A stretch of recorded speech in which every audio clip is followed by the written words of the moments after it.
Olá, meus irmãos, estamos aqui para começarmos agora a nossa aula de número 5. Vamos falar sobre ética cristã.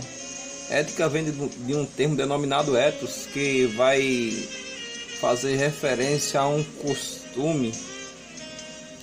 Então, para podermos discorrer, a gente poderia primeiro fazer um comentário sobre a ética no sistema político. Seria ético eu, como cristão protestante, colocar alguém no governo do movimento de esquerda que tem compromisso não com as pessoas, mas com as coisas, inferiorizando as famílias, tirando nomes de passaporte, atribuindo o adjetivo gestor 1, gestor 2, sendo que existe pai, sendo que existe mãe. Uma pessoa que defende a ideologia de gênero, que apoia a escolha da própria criança naquilo que deseja ser. Então, imagine que seria um mundo sem regras, ou seja, viraria um país anarquista e comunista, que é o que a gente é contra. O comunismo e o anarquismo tem algo muito semelhante, que é a ausência de governo. Em um lugar onde não tem governo, as pessoas podem fazer o que bem entenderem e vai estar tudo certo.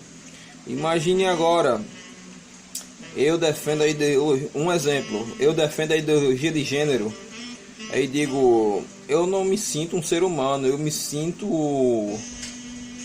um leão, um tigre, um cavalo. Então me diga, na nossa legislação brasileira, qual é o crime que o cavalo comete, elefante e leão comete ao matar uma pessoa, se eles não são seres cognitivos, se não são seres biopsíquicos sociais, se são seres biossociais, porque possuem alma e um corpo, não a capacidade de raciocínio, como alguns falam, até um certo limite, é óbvio.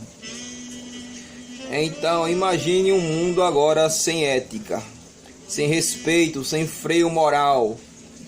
Então, o cavalo poderia matar. Se eu me sentisse o cavalo, eu ia me tornar um cavalo. Se me sentisse um leão, iria me tornar um leão. Seria o meu argumento de defesa no meio da sociedade na qual vivemos. Então, a ética me dá a respeito e me faz entender que há uma cultura que rege o Brasil. Os judeus se comportam de formas como judeu, brasileiro como brasileiro, português como português, inglês como inglês, espanhol como espanhol e assim sucessivamente. Então, os brasileiros podem aprender sua cultura, claro que isso é transcendente e a gente pode aprender. Então, poderia até falar de ética na questão de salvação. Deus salvaria os índios porque eles andam nus? Claro que salvaria os índios porque eles andam sem roupa, porque a cultura deles permite que eles vivam dessa forma. Agora, a nossa cultura brasileira, há leis, Código Penal, que proíbe que as pessoas façam tais atos ou pratiquem tais coisas, para que não possa comprometer a conduta moral e desrespeitar uma outra pessoa que está no mesmo caminho que o seu. Então temos uma cultura, e cultura é padrão de comportamento. Então, o ser humano tem um padrão de comportamento. Nós não nascemos animais, nascemos como biopsíquicos sociais. Então, acerca do movimento político de esquerda, não existe crente de movimento político de esquerda. Não existe mulher ou homem, seja ele de qualquer tipo, porque se ele ler a Bíblia, é a mesma coisa que pegar e eu dizer para você, leia para mim aí Salmos 205, versículo 1. Procura aí, por favor, na sua Bíblia e depois me diga, tá certo? Se você encontrou. Então, a gente pode falar também ética no sistema lógico.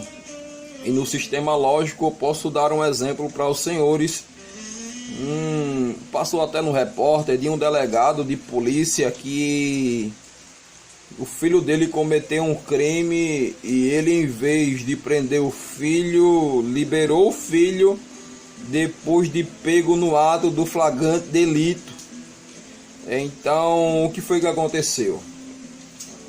Os próprios policiais desta delegacia mataram e executaram o próprio filho do delegado. Por quê? Porque ele não agiu num princípio administrativo chamado impessoalidade. Todo ato deve ser na administração pública impessoal. Não posso usar da minha atribuição para beneficiar uma pessoa que é da minha família, ou seja, praticou crime, vai para a cadeia, mesmo sendo meu pai e minha mãe que o pratiquem. Entendeu como é que funciona? Isso aí é na lógica, tá certo? E na estética? Na estética as pessoas têm o costume de reduzir as pessoas por causa da aparência. E isso a gente pode falar de um mundo preconceituoso por causa das pessoas de pele mais escuras. Nós, negros, somos conhecidos como pessoas de cor, por causa de um certo nível de preconceitos que as pessoas criaram, inferiorizando e menosprezando, pois não tem a mesma capacidade de uma pessoa branca. Acredito na cota se fosse registrada dessa seguinte forma: se fosse ver a qualidade da pessoa branca também, porque há pessoas brancas pobres e com a qualidade de vida muito inferior a pessoas negras. Seria a favor na seguinte questão: se as pessoas que estivessem na mesma condição financeira, no mesmo ambiente também, dar cotas para essas pessoas, seria ético, seria respeitoso. Mas inferiorizar o negro de toda a nação, tanto o rico como o pobre, dando oportunidade para ele ingressar em faculdade e concurso público e entre outros movimentos, sendo eles sociais ou econômicos, estou muito contrariado em relação a essas propostas de governo. Então não seria ético. Concorda comigo? Então isso seria no mundo estético, porque as pessoas sofrem preconceitos, tanto como pobre também como rico. Entendeu? Vamos falar também da época dos pré-socráticos, que eles valorizavam muito a natureza e o cosmo. Na época pré-socrática também há um médico chamado Philippe Pinel. Ele é tão interessante que eles valorizavam tanto a natureza, senhores, que quando ele via a lua ela ser preenchida, aí foi daí que surgiu o termo lunático.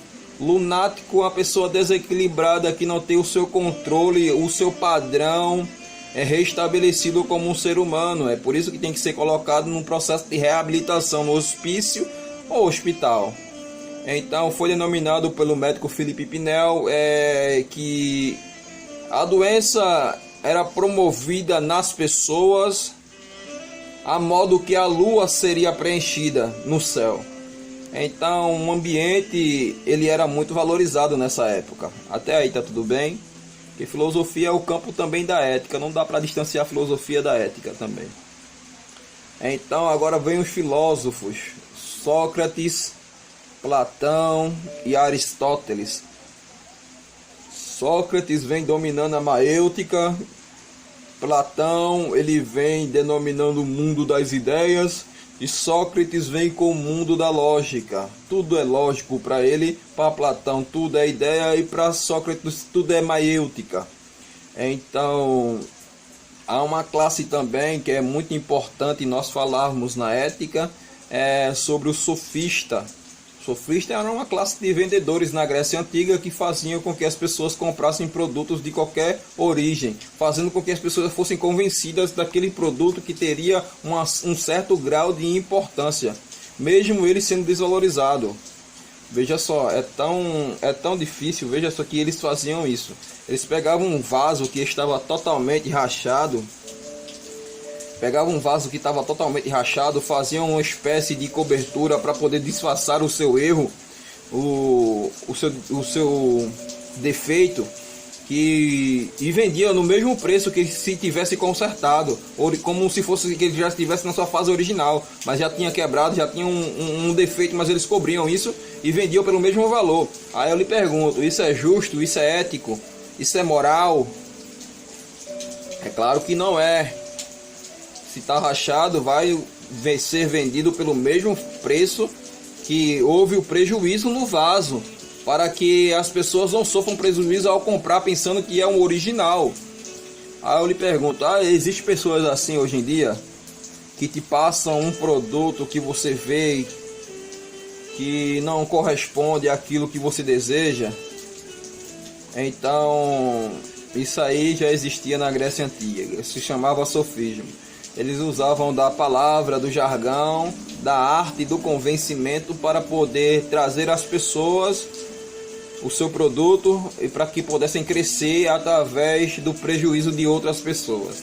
A ética funciona dessa forma. A ética é o conceito e moral é a prática desse conceito. Até aí tá tudo bem, tá certo?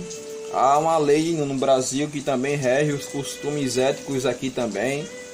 Mas para nós encerrarmos a aula de ética, vamos agradecer a Deus por esse momento e encerrar a aula de ética como ética é o conceito e moral é aquilo que eu faço com o conceito. Tá certo? Deus abençoe a tua vida, um abraço no coração e te encontro na próxima aula, tá certo?